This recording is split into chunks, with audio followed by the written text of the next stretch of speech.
The following program is a fan-made review and reaction show. It is in no way affiliated with the movie trivia Schmoedown or Skybound Entertainment.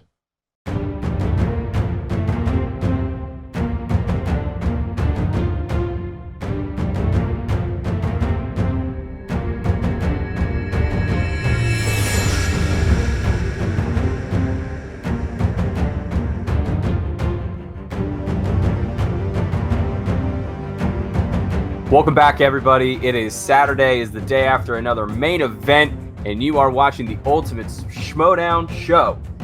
I'm your host this week, Colin, joined by the boys all the way across the pond over in the UK. We got Bogz. Bogz, how you doing this morning? Yeah, good. Obviously, a huge. Yeah, basically, yeah. It's the early evening. So just obviously a huge kind of match that we've seen. Kind of one disappointing match, which was a bit unexpected, and one great match, which was a little bit unexpected as well. So, can't wait to review with you guys and catch up. And John, dude, we didn't even expect to see you yesterday, and we appreciate you hopping onto the pregame show with Chandru, which was absolutely spectacular to see you. How are you doing, man? I'm doing all right. Yeah, it's still a morning for me out here, so I'm still kind of waking up, getting my bearings as far as the world is concerned. But yeah, I was excited that I could hop in, if only briefly, to chat with you guys a little bit before the event. And now I'm excited to talk a little bit more in depth about it with you guys now. I will say, though, you guys got to stop letting me make predictions on things on this show. You got to not let me do it because I'm not very good at it. But we can get into that later. Yes, sir. But before we begin the Schmoedown talk, the world lost a hero yesterday. The world lost an icon. We hail from the same state of South Carolina. The tragic passing of Chadwick Boseman at the age of 43 to colon cancer, which we can all collectively say, fuck cancer today and every day. But we'd be, if we're here on this show, so I just wanted to at least take a couple minutes to, put some spec on the man's name for a little while. Bogz, I know you kind of took the news. We all kind of hit it at the same time, the same 5-minute span. But how you doing? Yeah, so I mean, I had a rough night's sleep. Obviously, we're in this kind of, we're all geeks, right? We all love his character and stuff. So I'll address three things quickly. So, because I've had to think about this. And firstly, the first real point is that he just seemed to be T'Challa just in real life, just without the kind of African accent. He just seemed to be regal, how he used to conduct himself and his charity work, that kind of stuff. He just seemed like the same guy, which was kind of really honorable. Second point being, so obviously the kind of Black Panther movement has had a major impact on kind of world culture. What I've done is I've actually spoken to a lot of African people about him, and he's particularly I've found, so I'm talking people from Nigeria, people from Ghana, Somalia, Sudan, because I wanted to know their opinions of it, because I thought, okay, obviously it's cool comic book character, but what do you guys actually think of it? And obviously they really like the movie, but they love him. They absolutely love him. The way he, the whole kind of king thing, his family, the family aspects, he used to have, the relationship with his mother, the whole father scenes, bowing down to your father, that kind of thing. They absolutely love that. So they take that super seriously. Even with the whole, obviously when the movie came out, I used to, there was a few guys that I know that we used to just kind of say hello to each other, just do the whole, we're kind of, without even speaking, we just kind of knew, because, it's just kind of going off at all at, the major popularity of it. Everyone kind of just knew the kind of the impact it's having on everyone. And yeah, so obviously I was telling yourself and Chandru, Colin, that I watched Endgame in India, and I again made a point of asking, kind of who are the favorite characters are, and majority of the time it was either Iron Man or T'Challa. And yeah, just my last point being that he was one of my favorite MCU characters, mainly because, well, I'll tell you, my favorite is actually Captain America. So Steve Rogers, for his heart and spirit and stuff. And for me, he always knelt on two other characters, which was one was Iron Man, but there was always tension with Iron Man or like rivalry with him. But with T'Challa, he seemed like he needed him, and there was like a respect there. You know, just for being kind of the responsibility that he has and the kind of power that T'Challa has, and he always seemed to lean on him. And obviously in Endgame, when he comes, you know, when he comes through the portal, and obviously Steve Rogers, like a sigh of relief that he's there, and I kind of, that was like a validation for me. Like I knew there was some kind of bond that these guys had. So, and like I said, this guy just embodied it, and yeah, like he's done it. He'll always be synonymous with that character. Now he'll be remembered forever, like Christopher Reeve and Superman, Mark Hamill, Luke Skywalker, you know, even what's his name, Marty McFly, and Michael J. Fox, Chadwick Boseman, and T'Challa, Black Panther. He'll always be that guy, and yeah, he'll never be forgotten for generations. So yeah, always appreciate him. So yeah, that's my little tribute anyway. John, was there anything, you know, this morning that was kind of resonating with you? Anything in particular? I mean, there's just a lot, man. I think the big one is just, you know, being online. One of the things I saw pop up a couple of times was his speech for Denzel Washington. I believe Denzel was receiving an AFI Lifetime Award, I believe is what it was. But like truly just the way that he spoke about Denzel, his impact, like he cared so much about art. He cared so much about artists, and just the way that he just embodied this sense of, I guess, pride and hope would be the way to phrase it. I don't know, man. It's so difficult to deal with death, right? And I mean, you know, at the end of the day, this is a show about a movie trivia competition, so it feels so hard to speak about a topic as serious and as big as this on this show. Not to belittle us or the Schmoedown or anything, but this is obviously just something of an entirely different caliber, and it's especially tough because of the situation in the world right now. What with quarantine and just being stuck inside, oftentimes only looking at the internet, it's sort of just a pressure cooker, I think, for moments like this to hit even harder for everyone than they would normally. And I hope this doesn't make it sound like I'm making it about me, but this is unfortunately the second kind of big death due to cancer that I've had to reckon with this quarantine. My grandfather passed away in May, also due to cancer as well. So it's been a tough one. And you know, to see like folks that I've known and loved, and then folks who were, like Bogz was saying, just iconic. Like it's a lot. So, you know, I as much as I don't think I'm the right person to really eulogize Chadwick, I would just urge everyone watching to just remember that there are folks out there who love you. Life is short. So reach out to anybody that you think might need it today and every day as well. Can I just say one more thing, Colin? Sorry, just on the back of what John said. Go for it. Absolutely. Like, yeah, sorry to hear about your grandfather and stuff. We didn't actually know that. Just on the back of that, though, you know, for me personally, I'm not sad. I'm happy. Like the impact that he's left, he's going to be remembered forever and ever and ever throughout generations of people. So, like, obviously, like in terms of, you know, like I said, I'm in a celebratory mode, I should say, not obviously happy, but like, yeah, just happy what he's left behind, because like I said, that can always be celebrated and remembered. So that's me personally. I don't know about you know, anyone else, but yeah. I mean, like, what's our introduction to the man? He looks right at Natasha Romanoff and he says, in my culture, death is not the end. There you go. I mean, the man said it best. Our producer, Mike, asked if we could bring him on. So if he's ready, I'm going to bring him on right now, bring him on into the stream. Mike, welcome to the show. Thanks, guys. Yeah. Good afternoon, sir. The floor is yours. I normally don't like coming on here. Obviously, this is y'all's show, but given the circumstances, yeah, this one, I can name a very short list of like celebrity passings that have really like punched me in the gut. Robin Williams comes to mind. James Sullivan comes to mind, and Chadwick Boseman. At first, I wasn't prepared for how hard it hit me,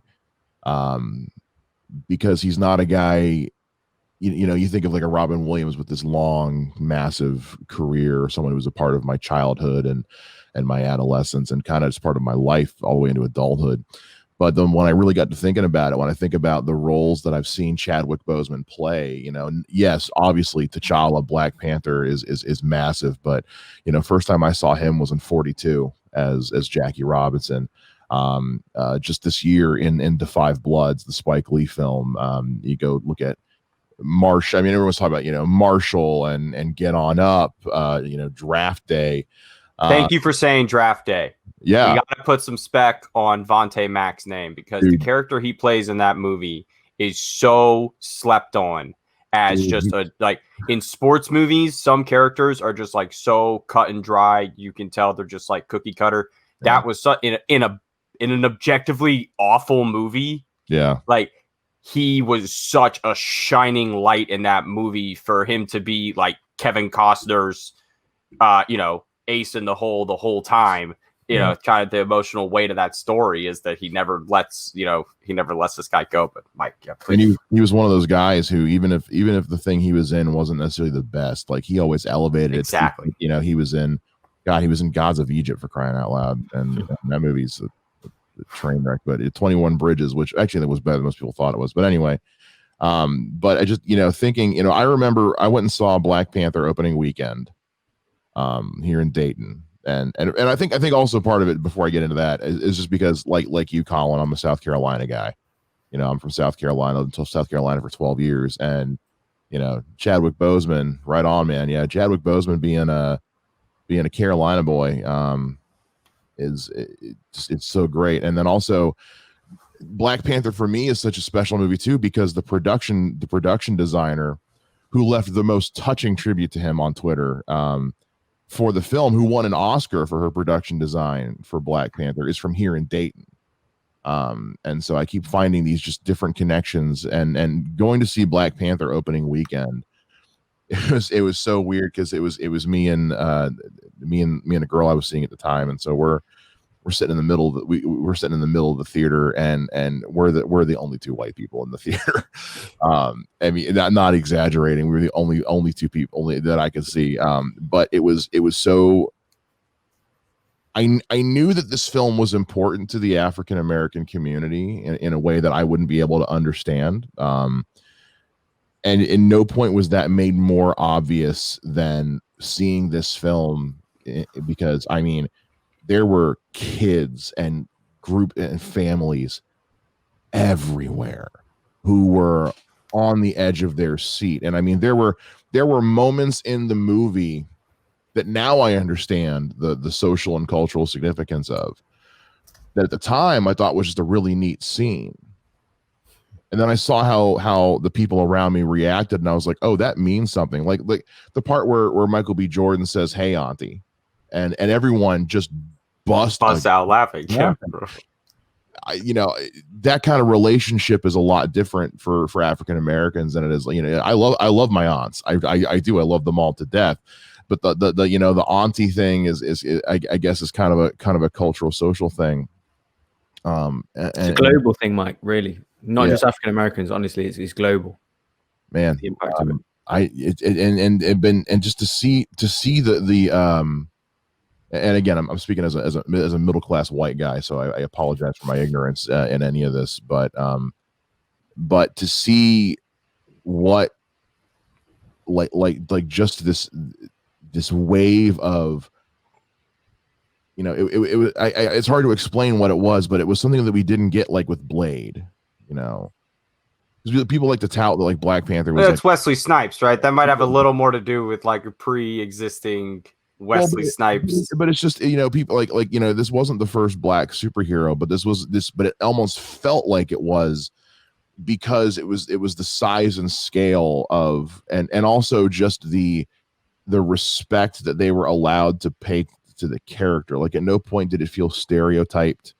At no point did it feel cheapened. It felt like they really let Ryan Coogler and Chadwick Boseman. I haven't even thought about him. Just make the film the way that they knew best it needed to be made, and you know, similar to John, you know, I lost my dad to leukemia a couple years ago, and and John's right. You know, it's one of those things where it's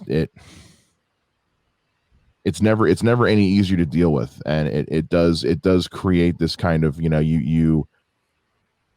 you can understand the feeling of losing someone to something so rampant.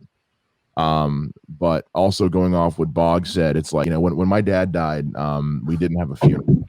My dad hated funerals. He thought they were depressing. He thought they were sad. You know, instead he wanted us to have a party and celebrate him and all the cool things that he had done and experienced and enjoyed. And I feel like with someone like Chadwick Boseman, that's something that we get to do because, you know, I tweeted last night, like, I'm going to be watching Black Panther and 42 on repeat all weekend. I love those two movies so much. This is the Sharon Tate of our generation. I mean, it really is. This is a hard one. This is like, it did no wrong. Yeah. Had no wrongs ever. Yeah. Right? Like, I can't, like we just mentioned, he's like Kobe on bad Lakers teams. You're still going to go watch Kobe, right? You know, you still go watch him. It's like that same kind of mentality of uplifting. We can go 5 wide on this shot. Screw it. Let's bring Sean in. Bringing in producer number 2, Sean. Sean, the floor is yours, sir. It's a tough one. I think it kind of goes to what all you guys have been saying. It's oh, thank you. I didn't, not to put me big screen like that, but no, I mean, it's funny. Like, well, not funny, but it's interesting that I lost my grandfather to leukemia as well. So it's funny how cancer just kind of finds a way to tie everybody together. But to your point, Mike, about watching Black Panther, you're right. It wasn't the first Black superhero movie, but I think what it was the first Black superhero movie that was mainstream, that everybody, everybody saw it. Exactly. But I also think just knowing that, like, Ryan Coogler did such a great job making it, is that when I was sitting there watching it for the first time, sitting in the movie theater and then watching the little things that he did in that movie that spoke to African American and Black people specifically, that he knew we would get.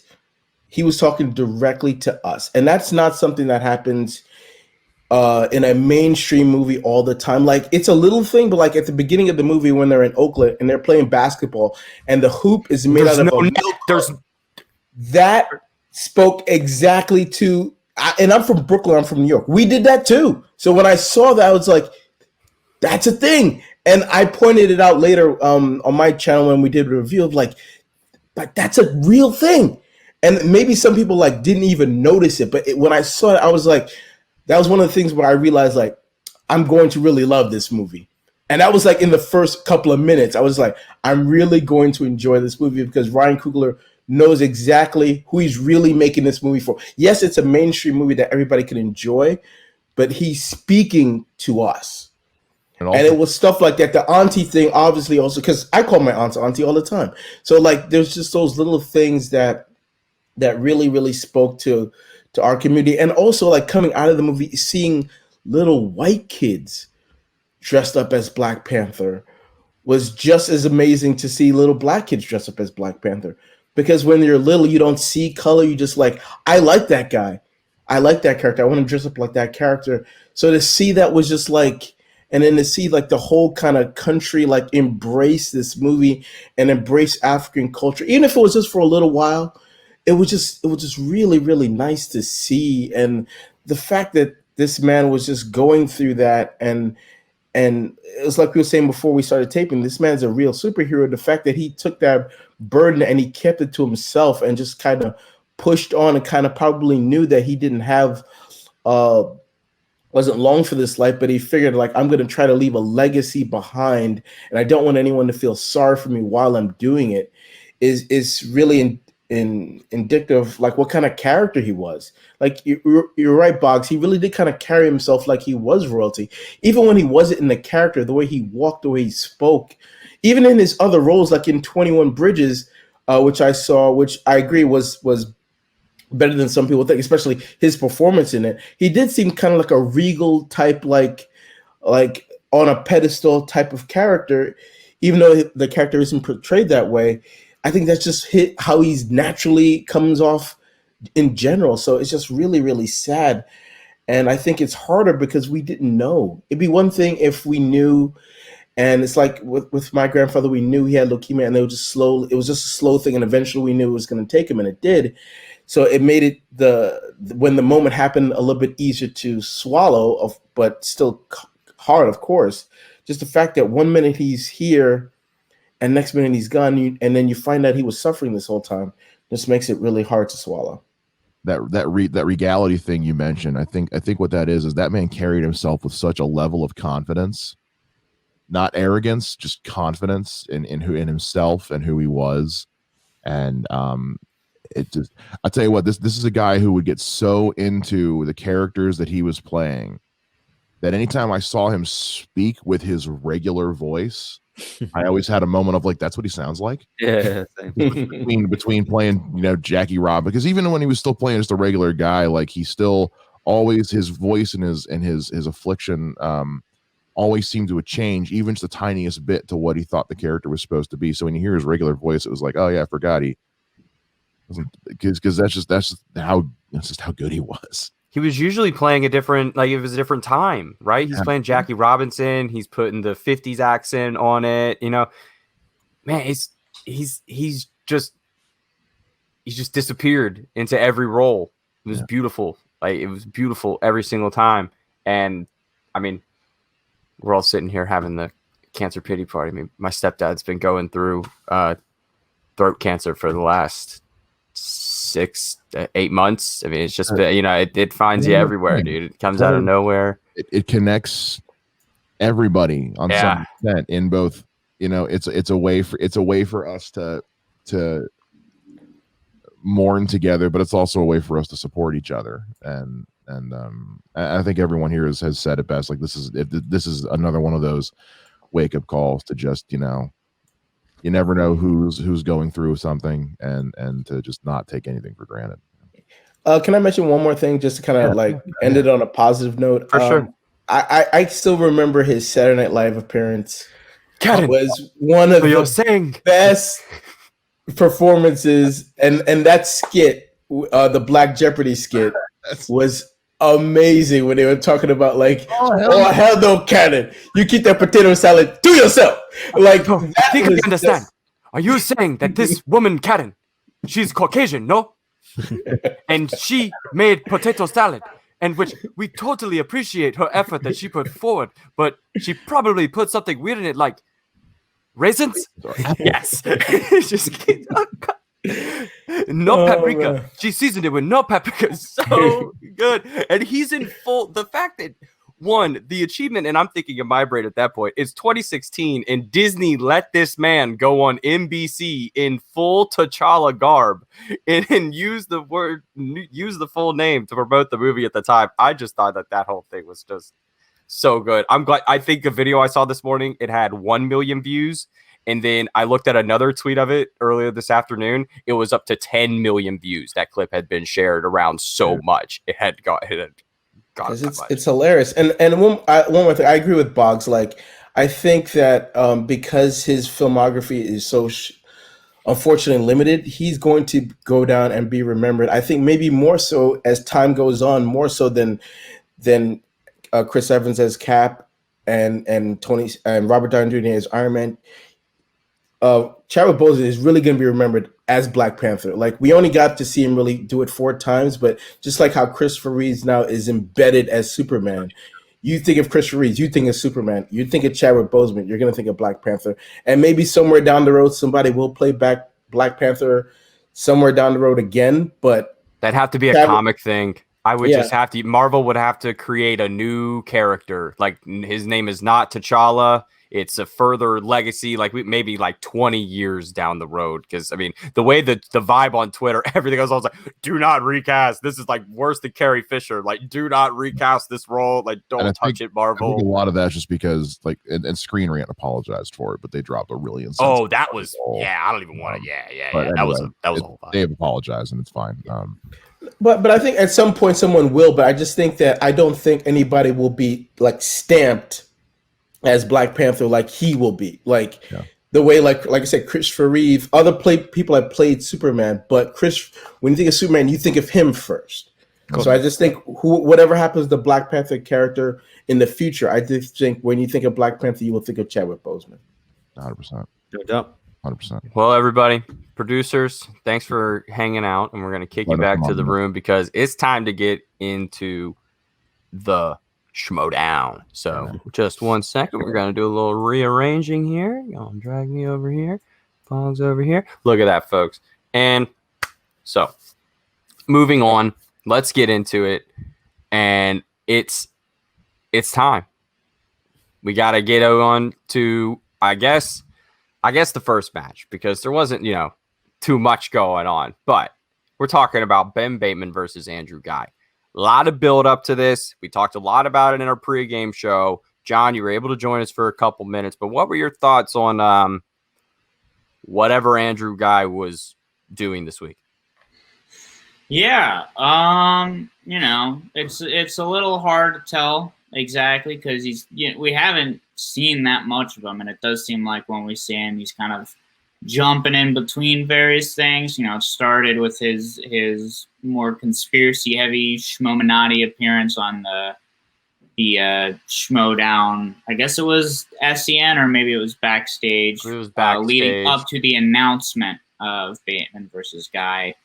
And then in this match with his promo, kind of going in his car, seeing a little bit of the old Andrew Ghai popping in there, seeming a little bit more dastardly and ready to take the match. And then we actually see him in the match, and he's very clearly all over the place. Clearly someone in his room watching.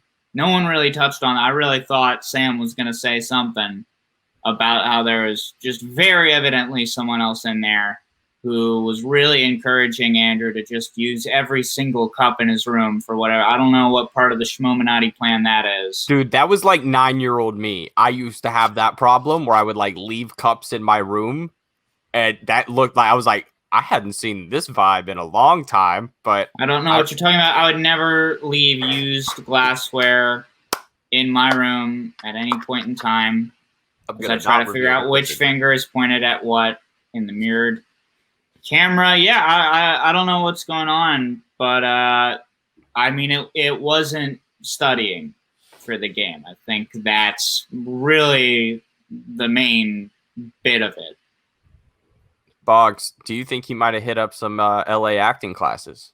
Maybe got a little too into his role, a little method acting?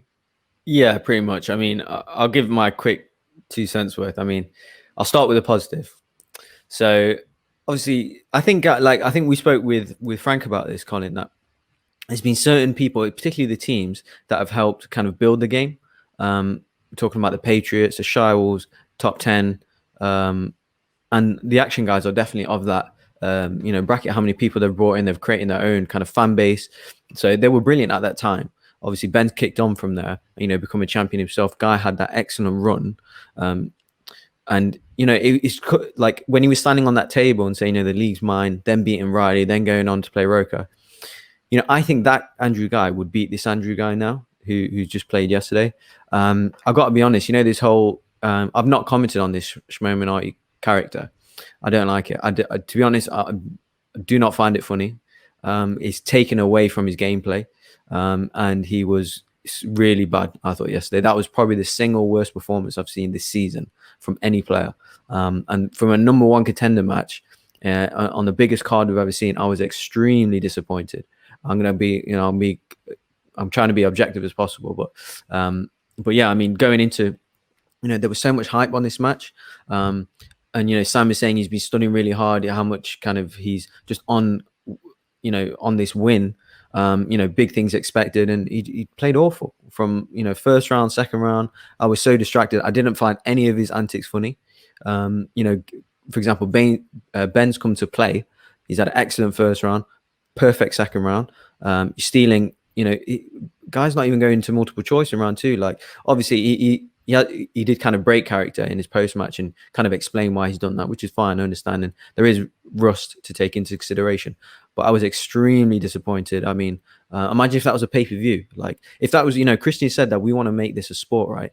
And sporting events that are pay-per-views, if they get a kind of match like that, like that, there would be an uproar in boxing or MMA. If you get that, that's like a first round knockout, really. In a pay-per-view match. So there'd be absolute. That's like that time we paid for Ronda Rousey to fight, and she lost or won in like 15 seconds. The main event, it was like 15 seconds. Like, I paid like $100 for this, and it lasted 15 seconds. Like, Bogz. I mean, I could get just as down in the dirt as you, because it I was mad. I was mad. I was mad, man. I called you. I straight up called you right afterwards, and I was like, "What was that?" Yeah. Because that, like, if you're trying, they took it too far. I mean, took it just a little too far, because this is like, if you made this one free, and that's what people watched first, I'm really not like trying to stay till the end. I mean, I've seen people say where, like casual people who tuning in would think, okay, so that like he's obviously a character, we've got a serious play against Bateman, in Bateman, sorry. So that can kind of seem like they're on 2 different shows. Exactly. Like, this is a number 1 contender match for, it just seemed like an easy win for Ben. He was like, here, have 3 points, and here, have the number 1 contender match. Now go and enjoy the moral kind of match there. And it was just like, I feel like I've been misled a little bit by some of the hype that's been built up around this match. I mean, from what we've got, I don't know. I don't know if I'm being too harsh here, but I was extremely disappointed. No, but from like what we could have had, like, so exactly. if you're Mike Kalinowski, you're like, what is this? Like, you're everyone's kicking themselves. Like, are we just causing dissent for dissent's sake? Like, I'm kind of at a loss for when it comes to like the purpose of why, like why that was hyped so much. I'm kind of left wondering, like, that can't be like what's going to keep on going down. And I hope people, watch, all these other shows at some point. We'll also talk about this, because it seems like we can't be the only ones that felt this way. Yeah, because that was like if people are going to support Guy naturally, because right.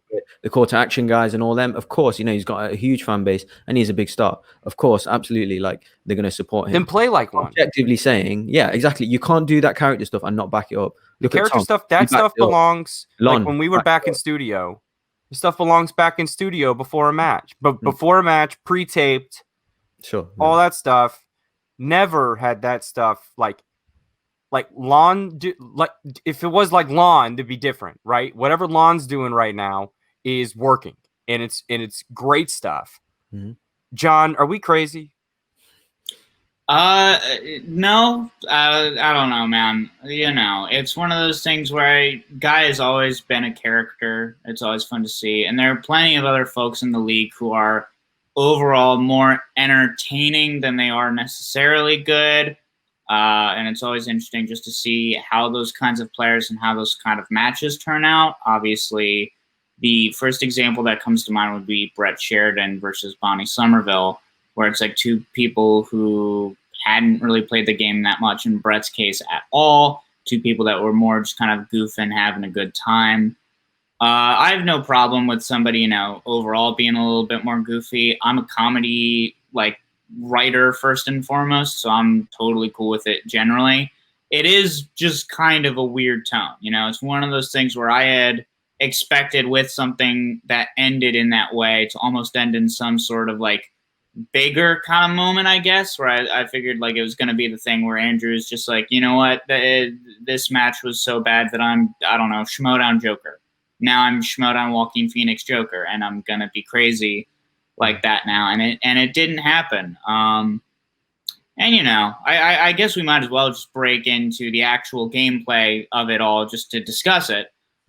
just with, round one ending 9-4 in Bateman's favor. Ghai only hitting 4 of the 8, and then Ghai only getting 3 of possible 8 points, with Bateman getting 2-point steal from him with the big fish question, which again, like Bogz, you kind of mentioned it. I understand like the logic behind it, and it's a logic choice that we saw pop up again in the second match, where it's like it, was not an abysmal match really from the jump, but you did see Ghai kind of give up by the end, sort of in that Jeff Snyder sort of way.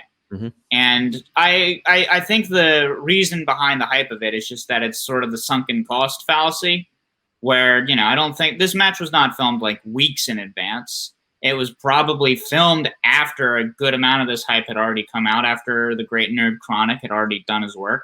And so it's just that sort of thing where it's like, all right, well, you just kind of keep trucking with it, I think in normal circumstances, this match probably would have been like the match between Tom Dagnino and Robert Meyer Burnett, where it's a bad match that is then tacked on to a better match to kind of hopefully see if people will be a little bit more forgiving.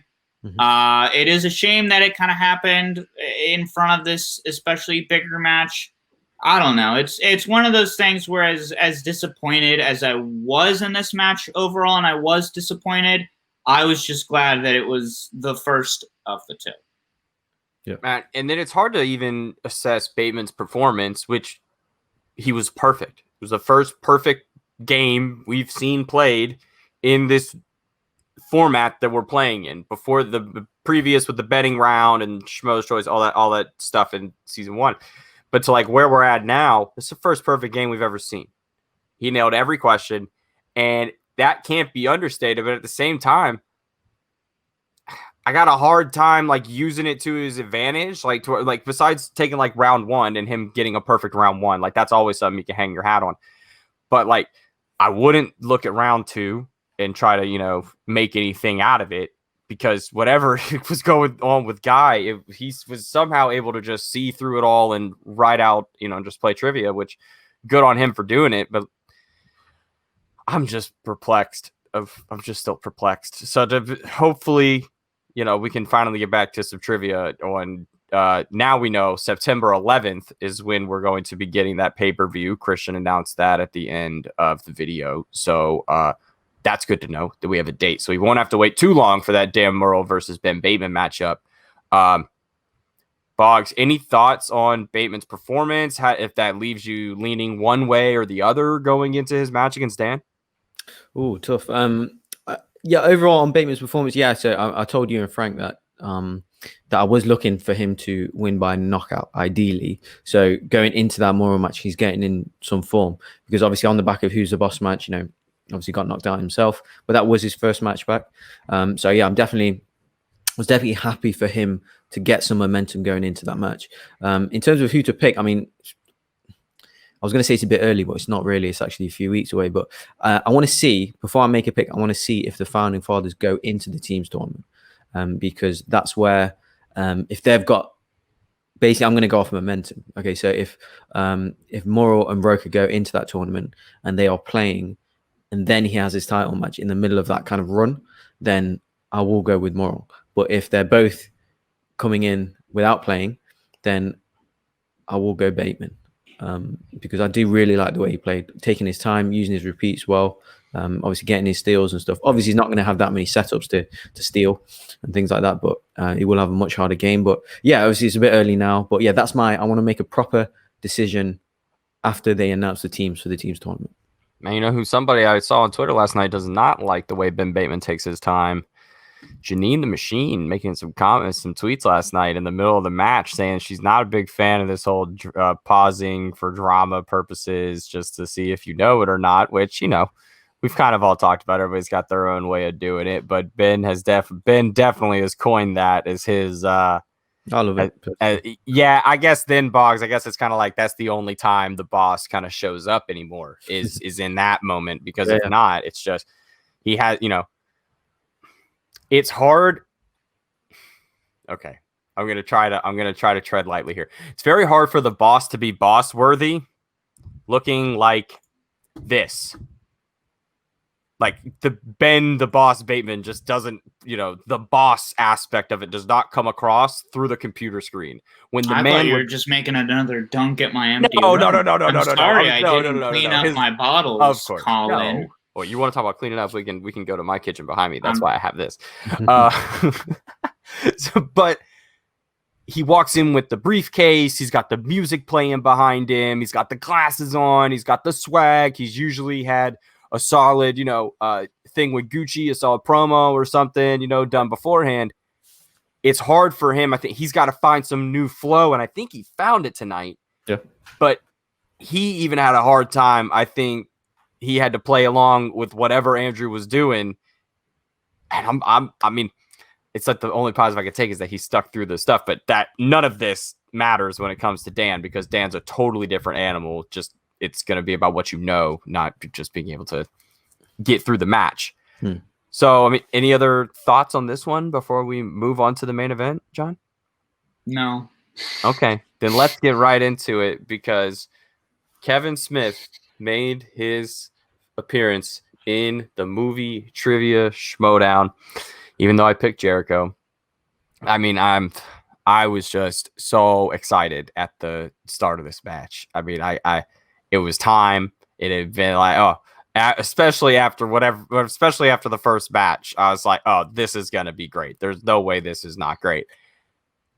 John, when you first sat down, were you even close to expecting the bout that we received? I mean, this was unbelievable. No. And I mean, again, this is part of why I was ready to bounce right over to talking about this match, and also part of why I said, don't let me make predictions again, because I believe it was on last week's episode or whenever, when I was saying I didn't really know how good this match was going to be because we were still dealing with two rookies. Obviously, these are two celebrities. They are two people who have talked a lot about how they do enjoy the game and how they do watch movies. But it was that kind of thing where it's like, anyone can say they like movies until they hop in the ring. I know for a fact that if I ever got a Schmoedown match, as much as I love the Schmoedown, as much as I love movies, I'm going to get worked.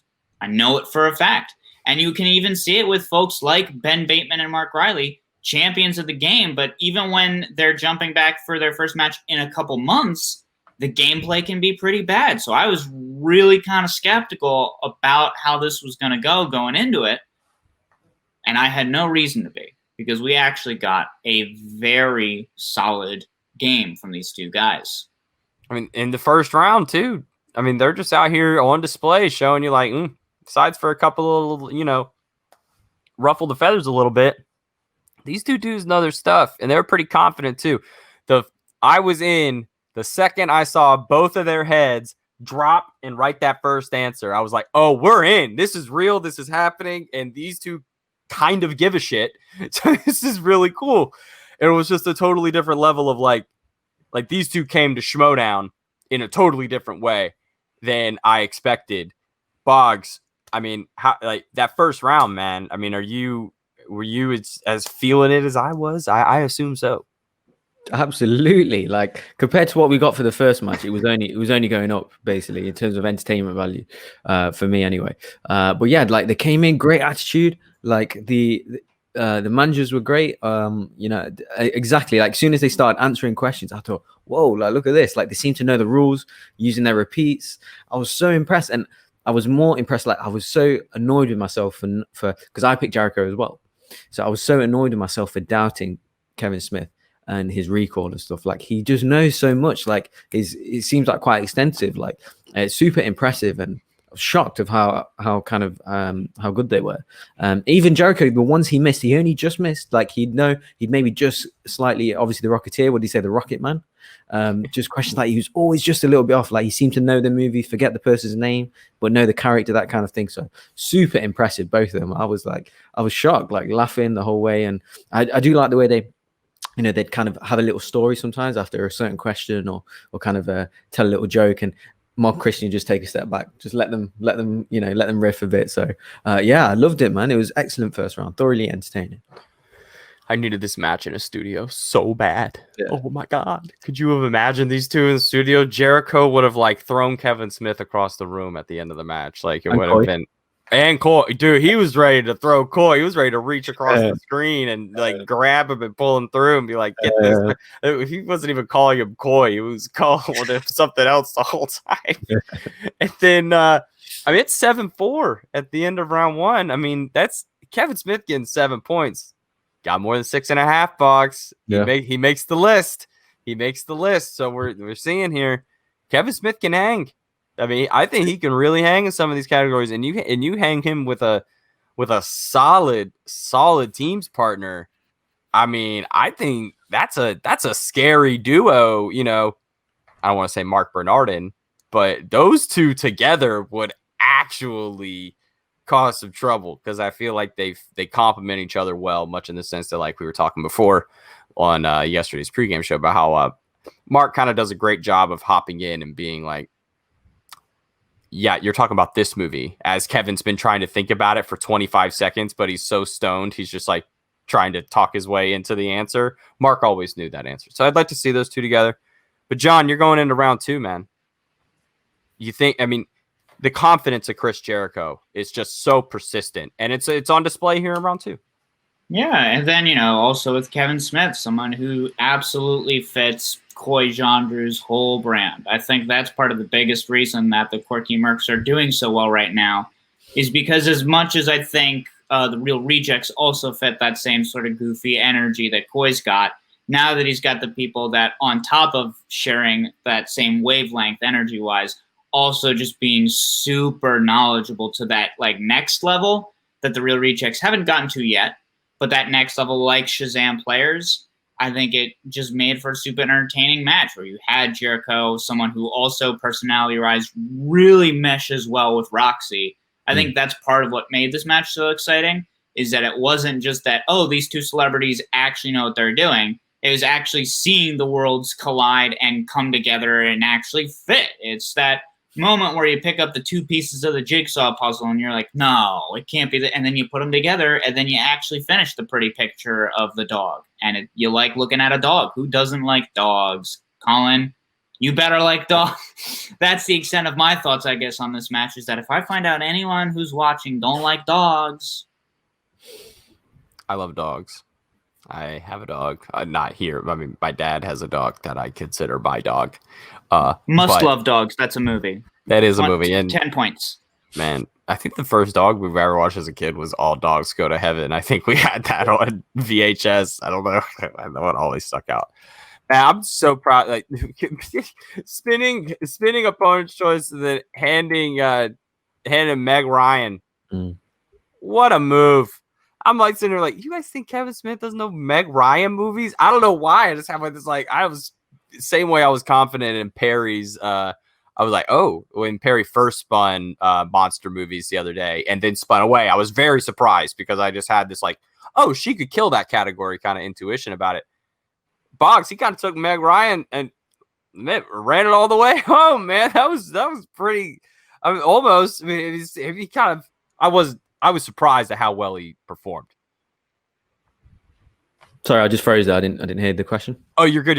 I was saying how I was pretty surprised at how well I was pretty surprised at how well they performed, given, you know, as Meg Ryan, right? So it's kind of, you know, an interesting little niche.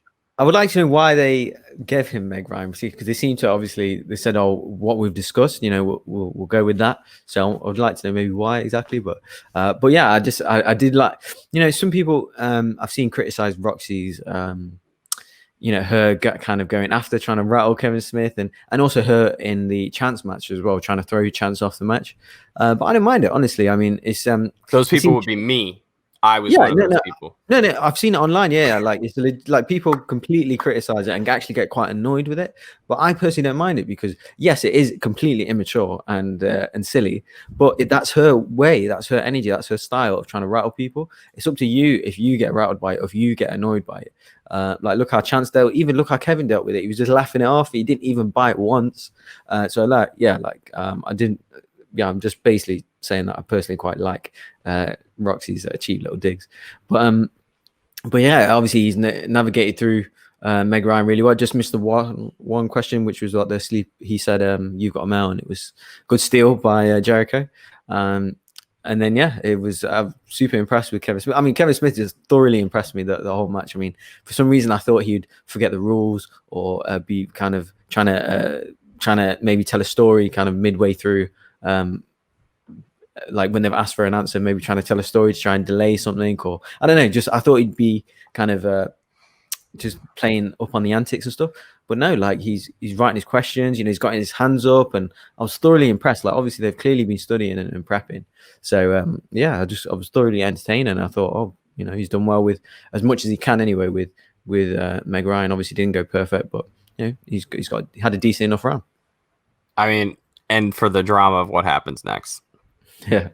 Look, I know you don't like the Schmoedown, but this is the kind of junk that makes people believe that the Schmoedown exists. All right, I'm just trying to say that this is the kind of stuff that makes people a little agitated. Like where it's like, what is going on here? What is how there were laws that were passed all across the world where loot boxes in video games have to tell you what percentage of chance you have to get certain items. I need to know the percentages on this wheel. I need to know the code. We need to figure out what this is, because if this thing's fixable, we got a problem here, folks. That's my only thing. That's my only gripe, because this was too much. This is almost too much. Well, I'll tell you right now, any match or I guess now video that includes Andrew Ghai, there's going to be a high probability that digital wheel lands on opponent's choice. Look, this is now getting very fishy with each of these instances, but unfortunately for Mr. Jericho, he spun opponent's choice, which gives Kevin Smith movies. So what else do you want? This is everything you want. This is it. This is kind of what else do you want, John?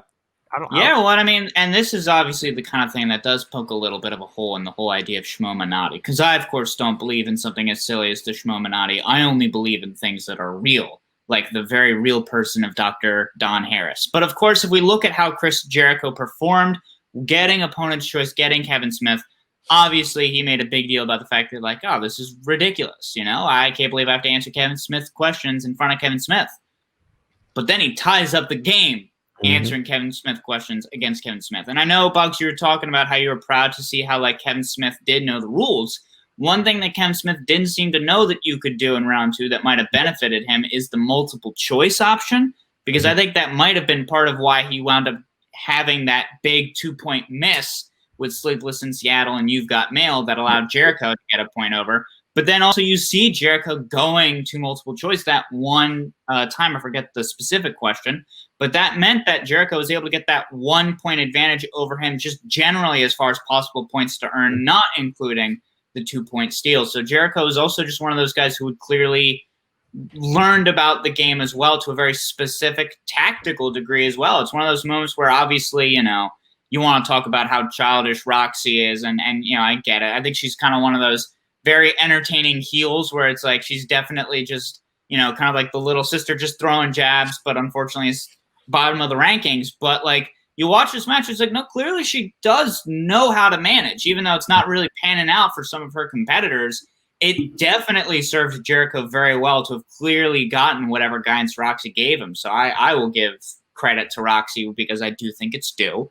Because, 4-7, not a great looking score coming out of round 1, almost mirroring the score of Andrew Ghai versus Ben Bateman's round 1.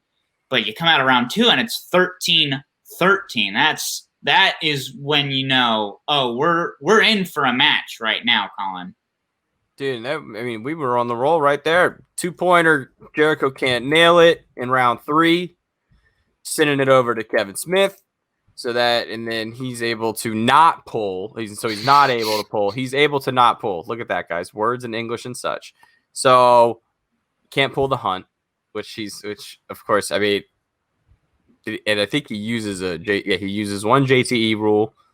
Now the new term, what is it? Jericho's totally awesome. Totally excellent. Totally excellent. Yeah, Jericho's totally excellent. Yeah. So still tied 13-13, goes back over to Jericho. and then it's probably my this question about Cliff Booth. I'm sitting there like, oh, The Stuntman. It's my favorite movie of the last year, so it's probably I've watched that movie way too much in quarantine. Moving on to the 3-pointer, sending it back over to Kevin Smith. Okay, the 90s drama co-star. Any movie in the 90s and Kevin Smith, it just seems like Kevin's going to nail it. He seems to be of the time. Oh, look at you. Oh, look at you. All in. Take it away, please. Denzel Washington and Tom Hanks star in the movie Philadelphia. That's it. Oh, That's all. I didn't get that reference. I just want to let you know. I was going to let. Yeah. I just want to. No, that we can leave it there. You can just leave it on my shirt of the trophy. I was going to say, it just says a P on. Like, what does that mean? But okay. Wow. How dare you? And Rocha. then bringing it back to the issue of kind of the big fish issue, I guess, on Jericho's 5-pointer of who plays Forrest Jr. in Forrest Gump. Mistakenly, he answered correctly the actor who plays young Forrest Gump at the beginning of the movie, the boy who runs away from home, and did not get was that Haley Joel Osment? Yeah. Yeah.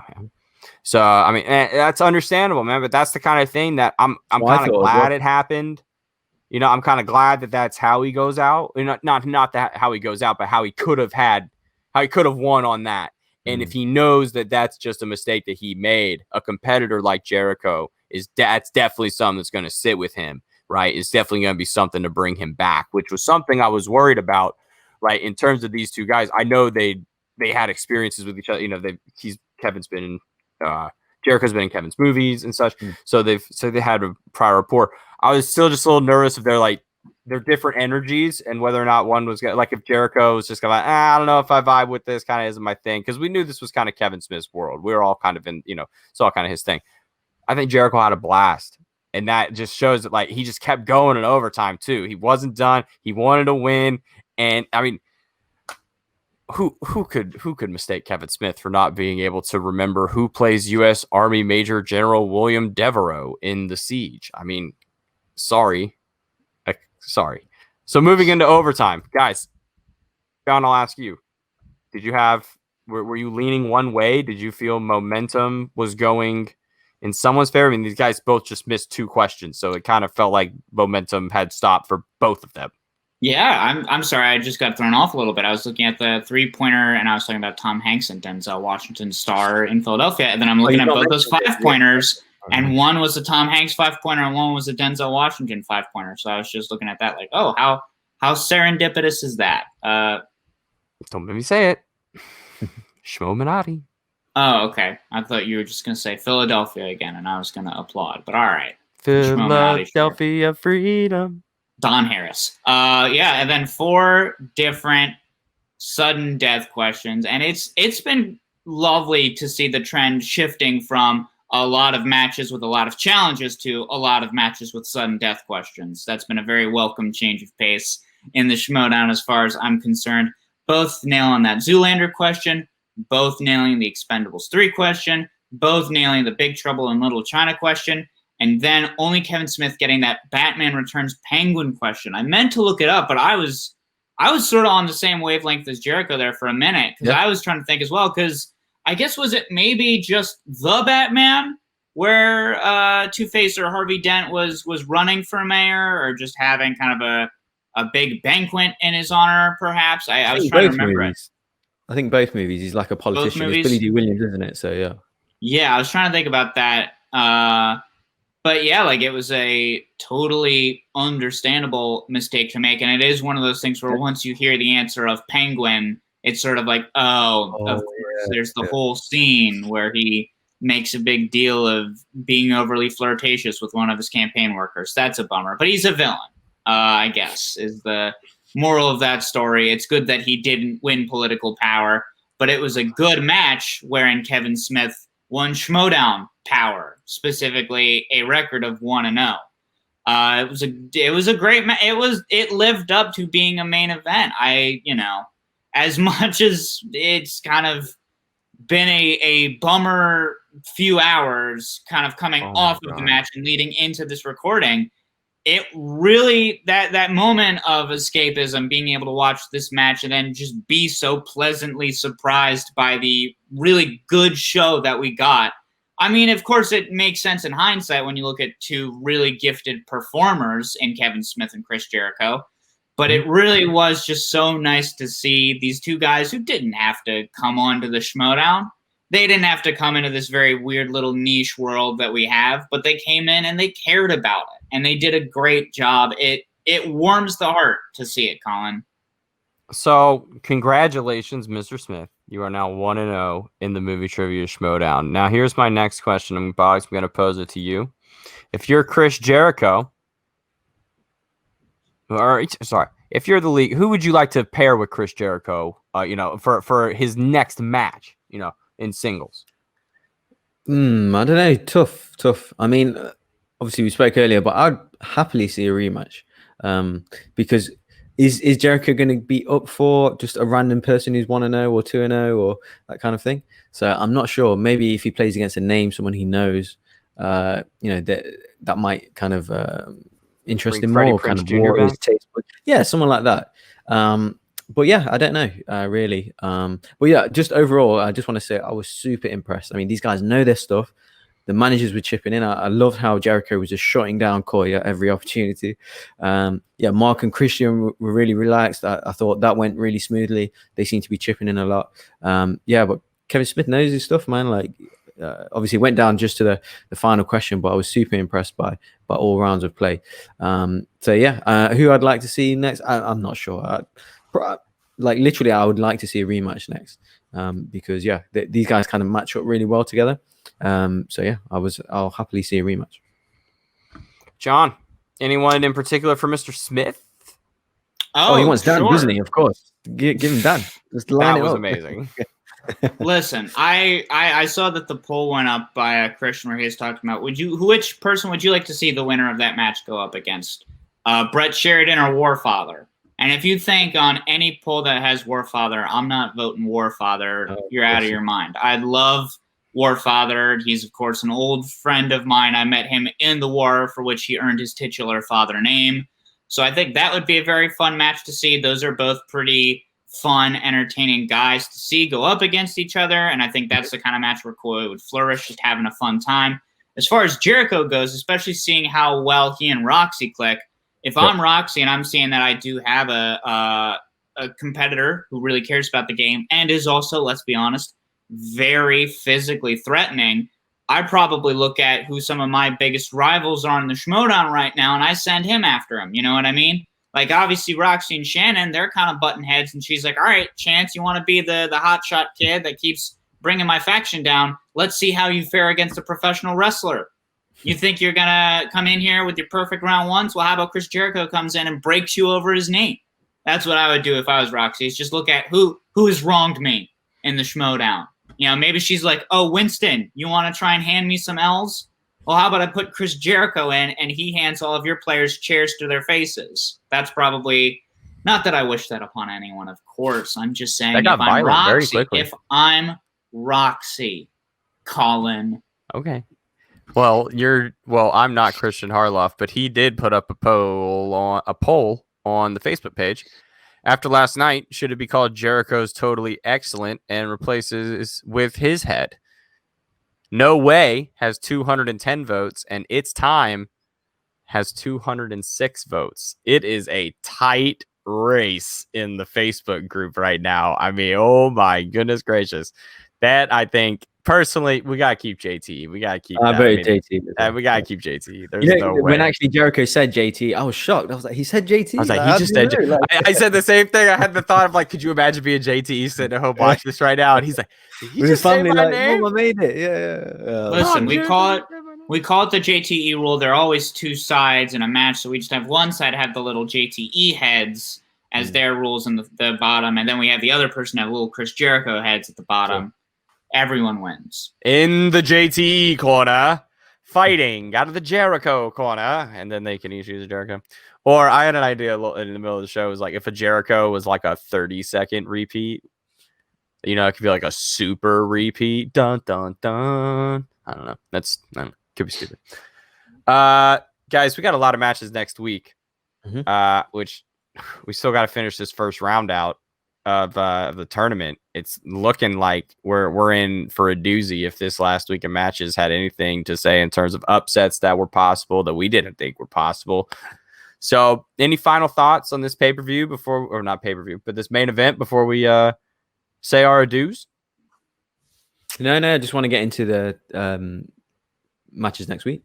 Yeah, man. Can't wait. John, anything to close us out on? No, not really. Other than that match was really fun. It's sort of the kind of thing where I'm thinking I might fast forward through the first match and then watch that again, especially in the coming days where I think I'm going to wind up needing a pick-me-up probably.